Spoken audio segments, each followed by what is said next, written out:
Assalamualaikum warahmatullahi wabarakatuh. Berjumpa kembali dengan program Umat Bertanya, Ustadzun Menjawab. Dan pada episode kali ini ada sebuah pertanyaan sepertinya dari mahasiswa angkatan akhir ini, Ustadz. Ini pertanyaan Ustadz. Assalamualaikum Ustadz, perkenalkan saya Ulfa dari Jogja. Mau bertanya, saat ini saya sedang kuliah sudah ke tahap skripsi. Ya. Kemarin saya udah dilamar dan diminta untuk segera menikah. Sedangkan orang tua saya setujunya jika saya menyelesaikan studi terlebih dahulu. Lalu calon saya menawarkan untuk nikah siri terlebih dahulu. Karena takut perjalanan menuju nikah resmi nanti malah menimbulkan dosa karena sering bertemu. Baiknya gimana ya Ustadz? Mohon jawabannya. Monggo Ustadz. Baik Mbak Ulfa. Baiknya ikuti saran ibu. Ikuti saran ibu. Saran ibu. Jangan nikah siri.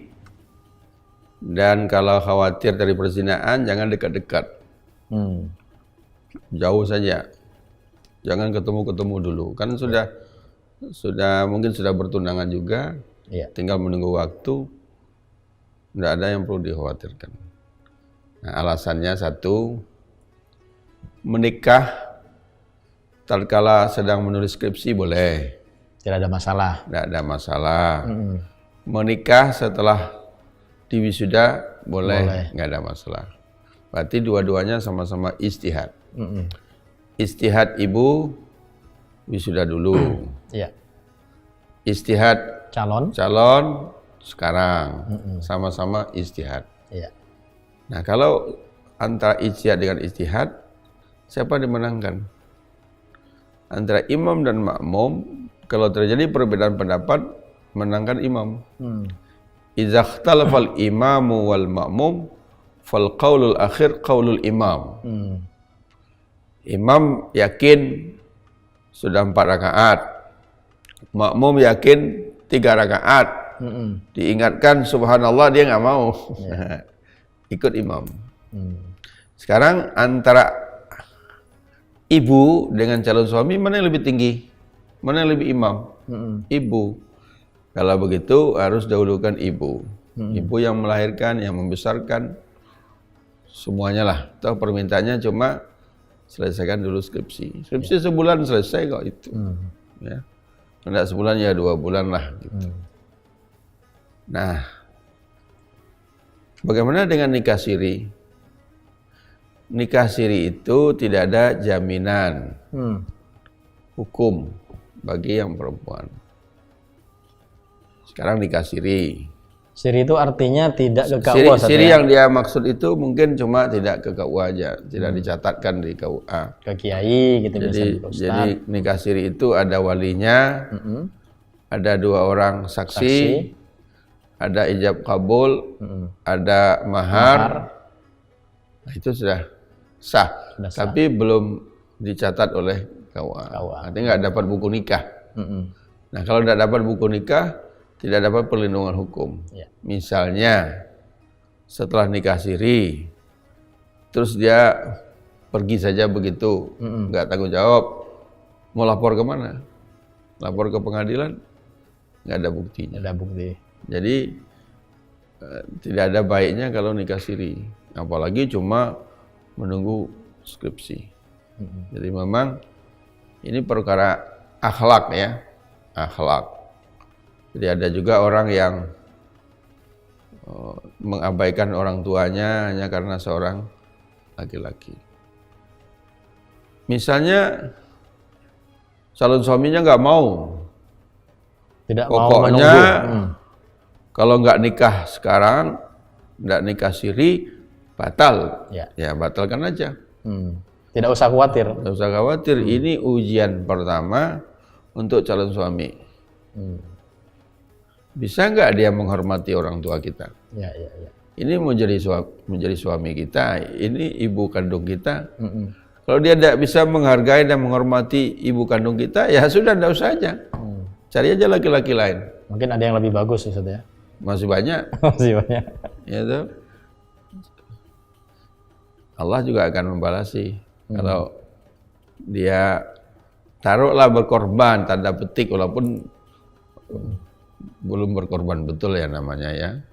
Taruhlah dia berkorban demi ibunya, dan itu sebuah bakti anak kepada orang tua, birrul walidain, ya Allah tentu akan ganti dengan yang lebih baik. Saya kira ini persoalannya tidak berat ya, karena menunggu sebentar. Kecuali kalau dia baru semester 3 suruh wisuda, itu memang kelamaan. Tapi ini kan sudah hampir selesai skripsinya. Jadi yang laki-laki juga ya sabarlah. Ya, tidak ada nikah siri nunggu. Kalau misalkan yang laki-laki mau segera ke luar negeri gitu, ke Amerika misalkan, dia maunya menikah dulu. Ya sama aja nikah siri, dia pergi juga sama aja. Kan alasannya tadi bukan itu, alasannya sering ketemu, khawatir tidak berjalan. Nah kalau begitu jalan keluarnya jangan ketemu dulu. Jangan ketemu dulu, karena kalau belum menikah ya jangan ketemu. Apalagi ketemu berdua-duaan sudah melanggar lagi aturan agama. Nikah siri itu dulu Majelis Ulama Indonesia sudah pernah membahasnya secara serius dan mendalam dalam istimewa ulama di Gontor. Ya. Didefinisikan dulu nikah siri itu. Nikah siri adalah nikah yang dilaksanakan menurut syariat Islam, tapi tidak dicatat oleh KUA. Jadi harus ada wali nikah, ada 2 orang saksi, ada mahar, ada ijab kabul. Kenapa harus didefinisikan? Karena ada orang yang buat definisi sendiri.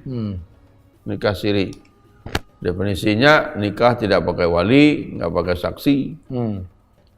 Saya pernah datang ke rumah saya, seorang mahasiswa dengan seorang mahasiswi.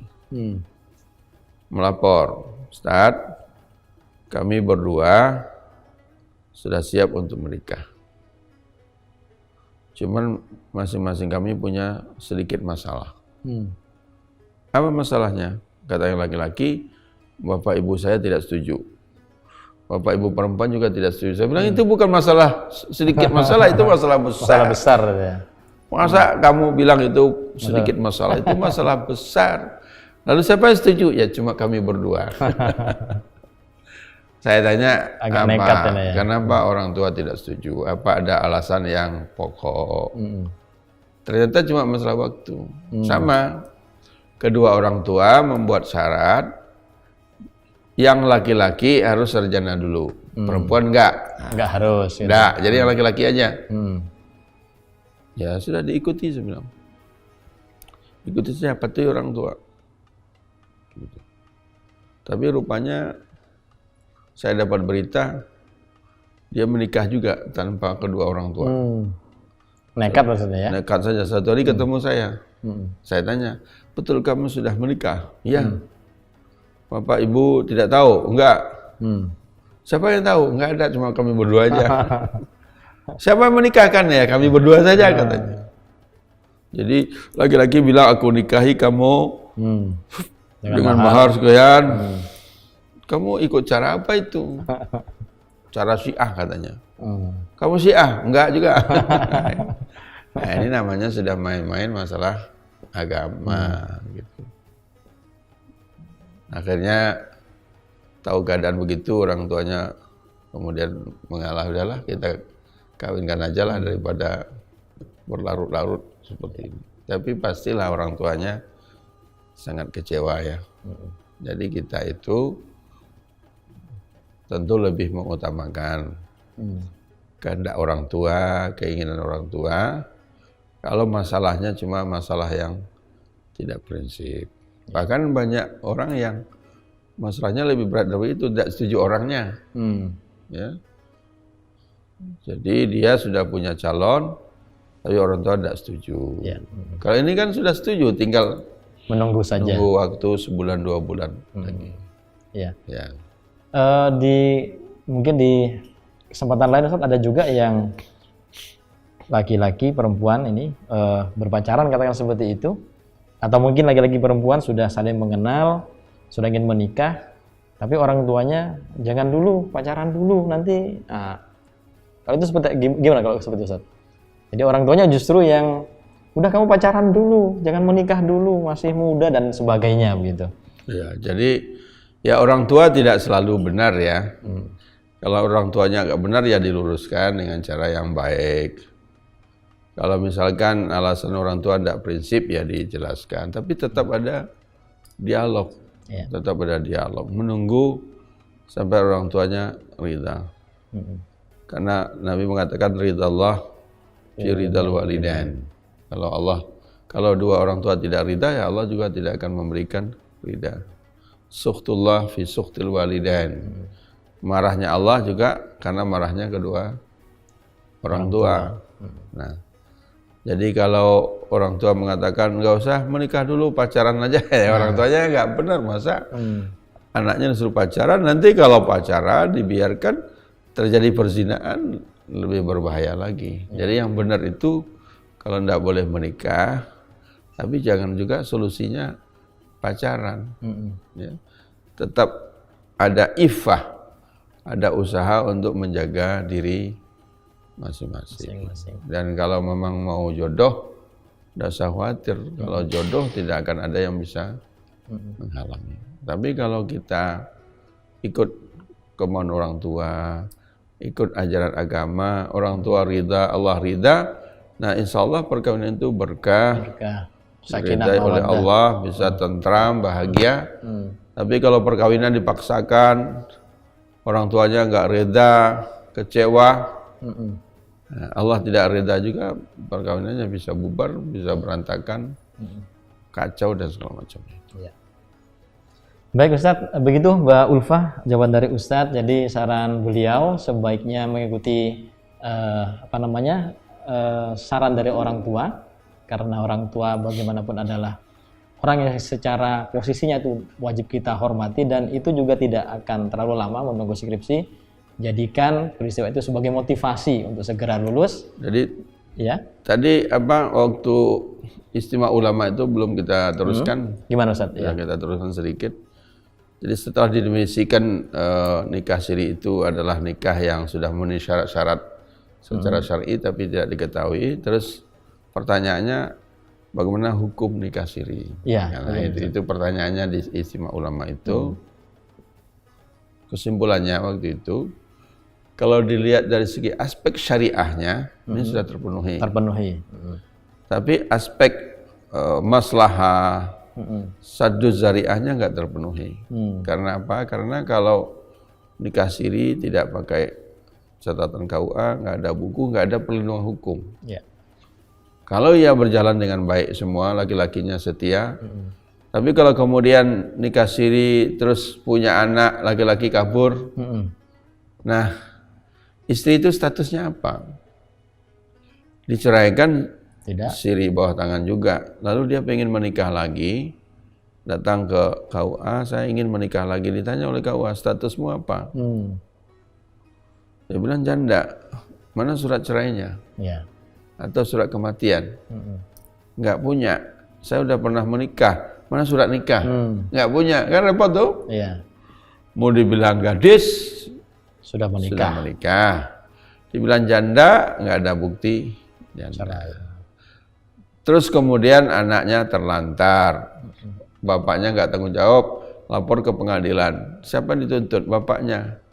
Ada bukti, wah itu bapaknya. Nggak ada. Surat nikah nggak punya. Jadi perempuan tidak dapat perlindungan hukum. Anak-anak tidak dapat perlindungan hukum. Yang paling-paling yang diuntungkan dengan nikah siri itu laki-laki aja. Apalagi laki-laki mau kawin lagi gitu ya kan. Nikah siri karena istri pertama tidak setuju, nikah lagi istri kedua tidak setuju, siri. Nah, sehingga agak lama waktu itu. Dari segi syariahnya sudah terpenuhi, dari segi masalahnya tidak tercapai, bisa menimbulkan mudarat. Akhirnya dirumuskan begini oleh Majelis Ulama. Nikah siri sah, tapi haram jika menimbulkan mudarat. Jadi nggak tegas. Nikah siri sah, tapi haram jika menimbulkan mudarat. Nah, sebenarnya kita sebagai Muslim, warga negara, kita harus ikut dua-duanya.